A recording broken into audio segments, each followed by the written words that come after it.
Go right ahead and continue on with this segment, which is going to be about the WNBA games. So, again, the with the WNBA, now that Caitlin Clark isn't really, competing or playing in these playoff games, a lot of the coverage has sort of fallen off. And a big part of that, I say this every single time, is that the games are on Sunday. These games should not be on Sunday. Yesterday was all right. Like yesterday having these games, yes, it was a great idea to have these games on a Tuesday when there was no NFL football or college football being played.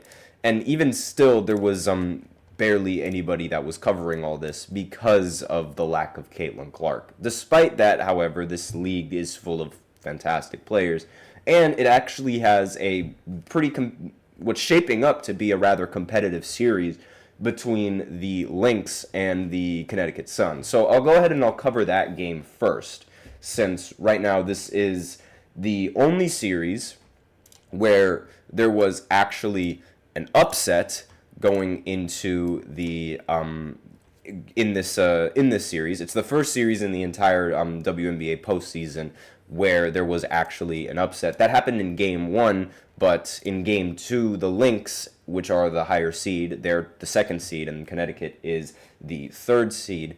They ended up winning at home, and now the series goes back over. Well, not it doesn't go back, but the series goes to Connecticut in these next 2 games. And I do see your comment in the chat, Nostalgic Nick, but I'm going to finish covering this first before I address it.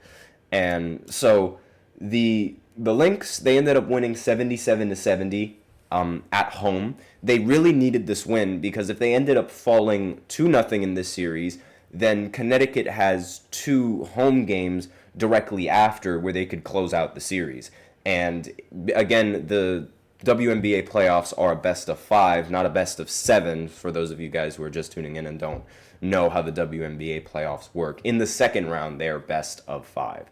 And it would have been a really bad situation for the Lynx had they lost this game, but they ended up pulling through.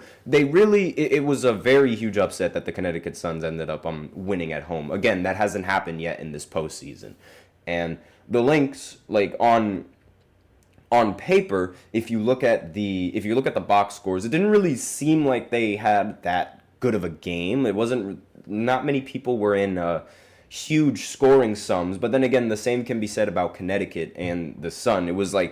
It's really like a defensive battle between these two teams because both of these two teams are very, very good defensively, more so than they are offensively, which could shape up to be a very interesting finals matchup depending on who they play against.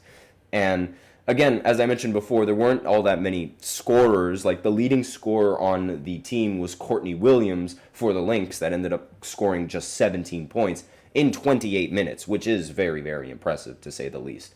And while it doesn't really look like any individual players were outstanding in this game, the team overall shot very good from 3. They ended up shooting 42% from 3, 45% from the field, which is pretty decent, but you would want a better performance coming in from a lot of these players, especially Nafisa Collier, who ended up forgive me if I messed up that last name, who ended up going 3 for 14 from the field and only ended with 9 points despite playing every single minute of this game. And again, that's not good if you are Minnesota, but at the end of the day, they ended up coming out with a win. Win by a mile, win by an inch, a win is a win. And on the Connecticut Sun side, Alyssa Thomas ended up scoring the most points. She ended the game with 18 points and 10 rebounds in 40 minutes played. Now, the big difference between the Sun and the Lynx in this matchup was the efficiency. The Sun ended up shooting 36% from the field and 25% from 3. They ended up going 5 for 20 from 3. And if you're going 5 for 20 from 3, you're not going to win any playoff series. It's just that simple. They're really a very inconsistent three-point shooting team. And when you take that many threes, you have to make, if they would have made just 3 more three-pointers, then they would have ended up winning the game. And even then, that's not really that efficient, going 8 for 20 from the three-point line. And now the series is going to be played they're going to have 2 home games. It's starting to shape up that Connecticut could actually start make the upset and like make the upset possible and advance into the finals. Now, if the finals is going to be consistent of the Liberty and Connecticut, that is going to be a very huge conflict of interest, because if you guys have been tuning into this podcast for a while, I am a huge fan of New York because, I grew up around near that area. However, now I'm staged in Connecticut because that's where I go to college, and this is a local team, and it's a big conflict of interest, but I'm going to stick with my gut and stick with New York, obviously, because, New York, it's a heck of a town.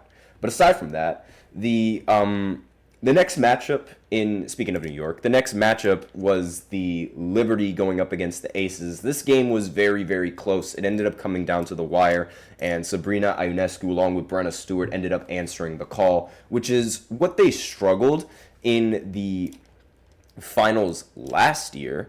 And like that was really the big story, because this is a finals matchup. Like, this is a finals rematch that we're seeing between the Aces and the Liberty. And the big problem with them was that they couldn't close out. It seems like they've learned from their mistakes of being unable to close out games, and now they're looking to sweep going into the next game, which is going to be held in Las Vegas. And if they can close out the series, then they go to the finals.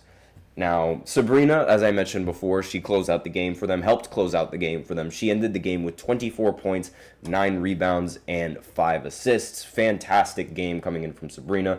Brenna Stewart was a little bit quiet for most of the game, but she made it count in the end, where she hit really clutch free throws when they desperately needed her to. And she ended the game with 15 points, 8 assists, and 7 rebounds, along with 5 for 15 from the field. Again, wasn't that efficient overall, but towards the end of the game is where it really mattered, and that's where she stepped up. And again, it was also like, Sabrina, she hit this really clutch 2-point jump shot that they desperately needed to take the lead as well. Now, the Aces, obviously A'ja Wilson, the best player in the WNBA, ended the game with 24 points, 7 rebounds, and Kelsey Plum, however you pronounce her name, forgive me if I botched it, was abysmal tonight. Last night ended up going 2 for 9 from the field and only ended with 6 points. You're not going to win the game when Kelsey's not playing that well. That's your second option, and you kind of need her to sort of step up her game if you expect to sort of make this series competitive again. And the efficiency overall, it was pretty decent coming in from the Aces. The Liberty were actually way more inefficient from 3 compared to the Aces, but they were still able to win, which tells you a lot about both sides of the team. Like, I mean, the Aces, they did have a chance to win. It's just they couldn't close out against the Liberty. I think the Liberty have way too many offensive pieces for this system.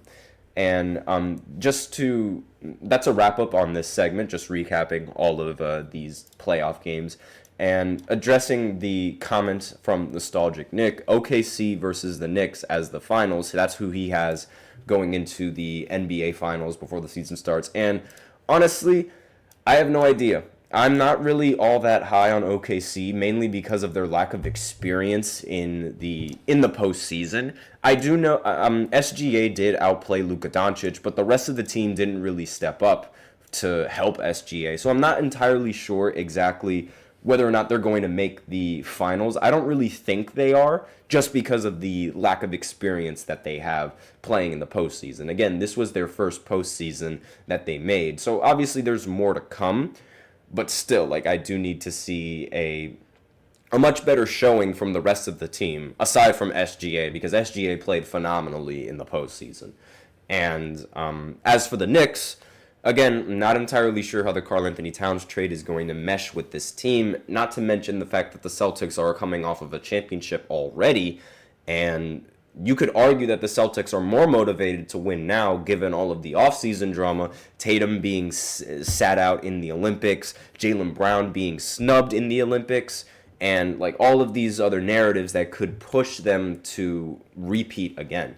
It's a possibility. I'm not entirely sure. I don't think it's entirely set in stone, but we'll see as the season progresses. So we'll move on to the third segment after this short break, where I talk about LeBron James and his expectations for going into next season, because he did address some of them. So I'll be right back after this short break, so be sure to stay tuned.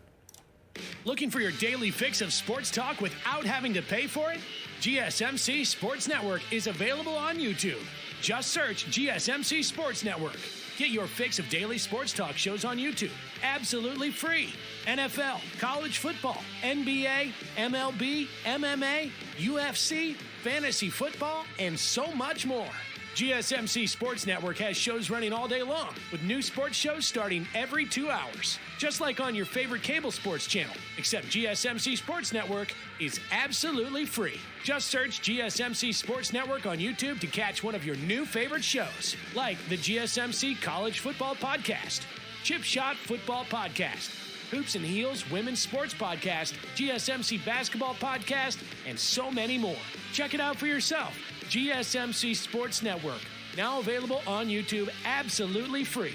Search GSMC Sports Network on YouTube right now.